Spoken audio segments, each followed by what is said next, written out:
अस्सलाम वालेकुम। तो सीन कुछ ऐसे है कि आज हम काम पे जा रहे हैं और जैसे आपको पता है पहले बताया था और आपको अब अंदाज़ा हो गया होगा ऐसा कि जिस दिन आप काम पे जा रहे होते हैं उस दिन आपकी लगी होती है और मौसम उसी हिसाब से फिर बहुत ही खूबसूरत होता है। जिस दिन छुट्टी होती है उस दिन नहीं होता। खैर लॉन्ग ड्राइव घंटे की है तो अभी मैं कॉन्सनट्रेट ऑन द रोड। आज मैं थोड़ा सा लेट हो गया था काम के लिए, इसी वजह से मैंने शुरू में थोड़ा सा आपसे एक्सक्यूज़ ली। तो आजकल ये हुआ है कि मुझे बच्चों के थिएटर्स में जहाँ पे छोटे बच्चों के ऑपरेशन होते हैं ट्रांसफ़र किया गया है। और टू बी वेरी ऑनेस्ट मुझे तकरीबन 3 साल हो गए हैं जब मैंने प्रॉपर बच्चों के ऑपरेशन करवाएं।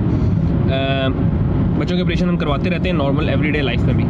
अब उसमें होता यह है कि जो आपके डिस्ट्रिक्ट जनरल जो थोड़े से छोटे अस्पताल होते हैं वहाँ पे एक ख़ास उम्र से नीचे बच्चों के ऑपरेशन नहीं किए जाते और वो यूजुअली 2 से 3 साल के बच्चे होते हैं। और इवन इस उम्र से बड़े भी सिर्फ उन बच्चों के ऑपरेशन किए जाते हैं जिनको कोई और बीमारी ना हो।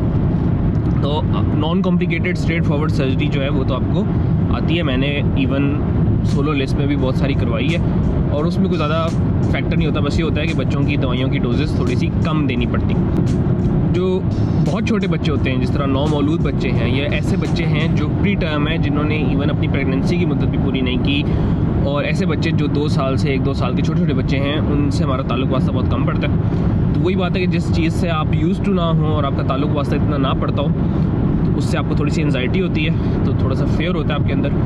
और अब यहाँ पे फिर यही किया जाता है कि आपकी रोटेशंस करा के आपका वो फेयर आपके अंदर का डर जो है वो ख़त्म किया जाता है।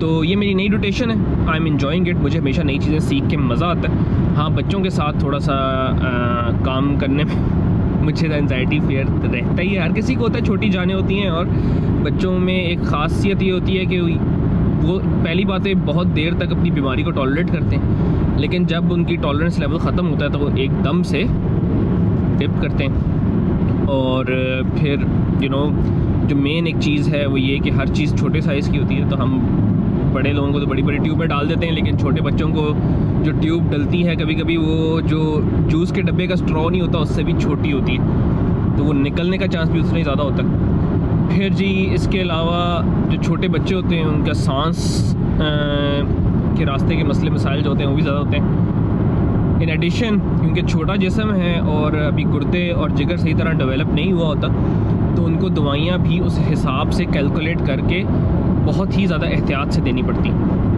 और आप लोगों ने पता नहीं कि आज तक एक्सपीरियंस किया नहीं कि बहुत छोटी छोटी सिरिंजेस होती हैं 1-1 मिल की। तो कई दफ़ा तो ऐसा होता है बड़ों की दवाइयाँ आप उन सिरिंजेस में भी यूज़ नहीं कर सकते, तो आपको इवन उनको डाइल्यूट करना पड़ता है पहले, इससे पहले कि आप उसको बच्चों में यूज़ कर लें, अदरवाइज़ इट इज़ डिज़ास्टर्स। तो ये कुछ कैचेज़ हैं और यही हम आजकल सीख रहे हैं। कल मैंने कराई थी प्लास्टिक्स की लिस्ट, उसमें हमारे पास एक बच्चे को लाया गया जिसमें हमने लिस्ट में की दफ़ा होता है कि बच्चों के होंठ या तालू सही तरह पैदाइश के दौरान डेवलप नहीं होता। तो छोटा बच्चा था, बहुत छोटा, और उसको हमने फिर एनेस्थीसिया दिया एंड उसका वो ऑपरेशन हुआ। अल्लाह के करम से कह लें कि बिल्कुल उसका होंठ और तालू बराबर नॉर्मल हो गए।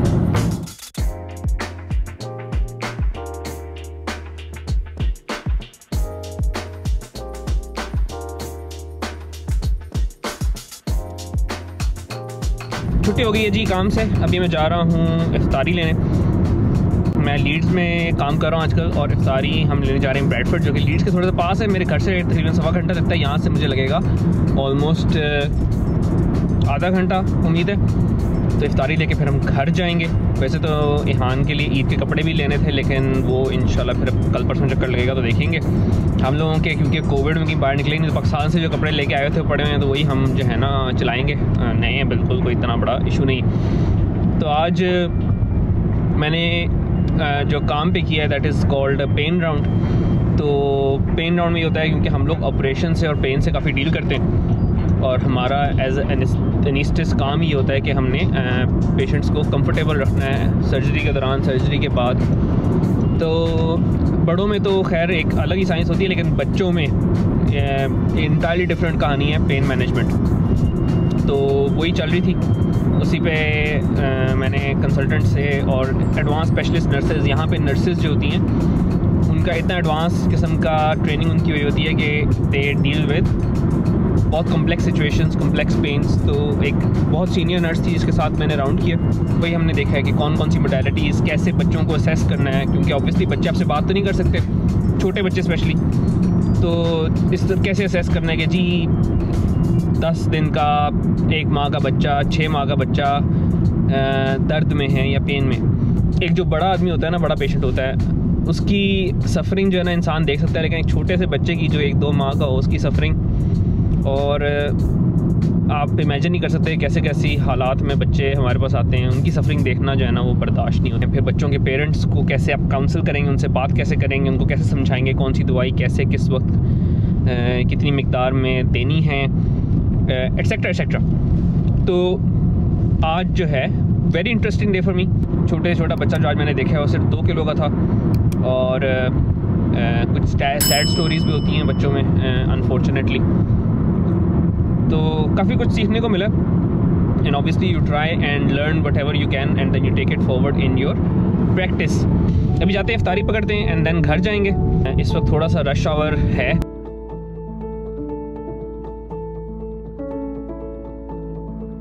बेडफोर्ड बेसिकली पाकिस्तानियों का कह लें एक किस्म का सेंटर है, और ये देखें इतनी खूबसूरत किस्म की मस्जिद है यहाँ पे जो हैं देखने को मिलती हैं। इसके अलावा इस्लामिक शॉप्स काफ़ी सारी मिलती हैं, पाकिस्तानी ड्रेस जो हैं सारे के सारे मिलते हैं। तो इसका ज़रा माहौल जो है वो काफ़ी पाकिस्तान सेंटर्ड है। तो मैंने कहा ये भी आपको दिखाएं, और ये मस्जिद इतनी खूबसूरत बनी हुई है, ये ज़रूर देखें। सामान वगैरह ले आए हैं और इस वक्त हम मोटरवे पे एंट्री मारने वाले हैं। इस वक्त 6 बजे शाम के, और अखीर किस्म का रश आवर है। तो यहाँ रश आवर में ये होता है कि मोटरवेज जो होते हैं उनकी स्पीड लिमिट वैसे ही जो है वो कम हो जाती है थोड़ी सी, उससे ये होता है कि ट्रैफिक मैनेज होती है। और मोटरवे के ऊपर जो है गैंट्रीज़ लगी होती हैं, गैंट्री कहते हैं, एक बड़ा बेसिकली जो ओवरहेड टावर होता है उसके ऊपर स्पीड लिमिट लिखी हुई आ जाती है, और उसके हिसाब से चीज़ें कंट्रोल होती हैं। और कैमरे तो पूरे मोटरवे पे ही लगे हुए हैं, तो अगर आप तेज़ चलाओगे तो घर आपके टिकट जो है वो TCS के ज़रिए फराहम किया जाएगा। ब्रैडफोर्ड में चीज़ें ली हैं, लेकिन मैं वीडियोस नहीं बना सका क्योंकि बारिश बहुत तेज़ शुरू हो गई थी। खैर मेरी पिछली वीडियो देखो इफ्तार पार्टी वाली, उसमें जो चीज़ें थी वही दोबारा ली हैं। हम लोग क्योंकि ज़रा दूर रहते हैं इस एरिया से, इस वजह से हमारे लिए वो ट्रीट है। यहाँ पे एक ब्रांड है जो J डॉट या जुनैद जमशेद के कुर्ते बेचते हैं, तो वहाँ से जाके हमने इहान के लिए कुर्ता पसंद किया है, जो मैंने पीछे रख लिया है, वो मैंने नहीं दिखा रहा, वो ईद वाले दिन सरप्राइज़ मिलेगा सबको। थोड़ी बहुत ही और मेहंदी बेगम साहिबा की मैंने ली है, जो उन्होंने शादी के दिन से लेके आज तक कभी भी नहीं लगा, लेकिन मैंने उनको तड़ी लगा दी है कि भाई अब मैंने ले ली है और लगानी तो पड़ेगी, और अगर नहीं लगाएंगे तो मैं सोते हुए लगा दूंगा। मेरा एक दोस्त है बहुत ज़बरदस्त किस्म का, उसकी नई जॉब हुई है, उसको मुबारकबाद मैं सुबह दे चुका हूँ, लेकिन ज़रा तसल्ली से बात नहीं, मैं उससे बात करूँगा आराम से।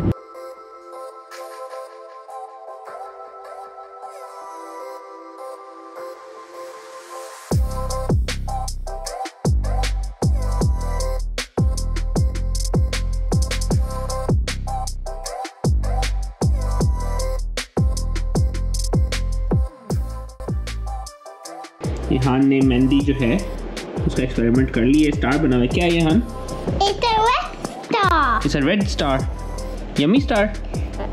No, it's yuck star. Yuck star, वो कह रहा है मेहंदी किस में आ रही है, इस वजह से वो yuck star हो गया। तो अभी जो है वो बड़े गौर से स्टार को देख रहा है कि ये कैसे लगा है, तो कह रहा है कि इसको स्टार को उतारो। अब इहान साहब अब चले गए हैं सोने, और मेरे आए हुए हैं 2 पार्सल, उसमें से एक चीज़ हम आज खोलेंगे और एक चीज़ कल की वीडियो में खोलेंगे।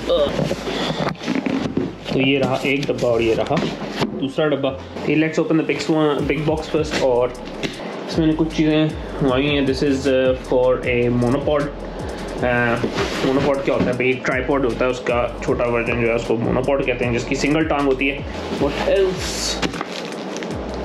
और जी हमारे पास है GoPro Hero 9, जो एक पहले भी मेरे पास है जिससे मैं अभी इस वक्त शूट कर रहा हूँ। दूसरा Hero 9 मंगवाया है क्योंकि GoPro की फुटेज जो है मैंने लेटली नोट किया है कि it is much easier to do vlogs with GoPro, इस वजह से मैं GoPro Hero 9 को यूज़ करना शुरू हो गया फॉर व्लॉगिंग। ये जो आखिरी चीज़ है ये कल मैं खोल के दिखाऊंगा। अभी हम खोलते हैं दूसरा डब्बा। अच्छा जी, तो इसमें जी सबसे पहली जो चीज़ है वो है GoPro का रिमोट कंट्रोलर। होता अक्सर ये है कि गाड़ी में चला रहा होता हूँ तो बार बार जो है डिस्ट्रैक्ट होने से अच्छा होता है आपका रिमोट कंट्रोल अपने स्टीयरिंग पे हाथ पे लगा लेते हैं आप, और आप उसी को यूज़ करके सब कुछ कंट्रोल कर लेते हैं। This is the GoPro remote control. Option ये होती है कि आप मल्टीपल कैमरास को कंट्रोल कर सकते हैं, तो ज़रूरी नहीं है कि मैं एक ही GoPro कंट्रोल करूँ। जो नया GoPro है वो पीसी से कंट्रोल हो जाएगा इसी रिमोट से। दिस इज़ GoPro का हैंडल माउंट, तो गाड़ी पे या साइकिल पे कहीं पे भी लगाना हो तो उसके लिए जो माउंट यूज़ होता है, मोस्टली ये साइकिल के लिए यूज़ होता है, साइकिल मोटर बाइक्स के लिए।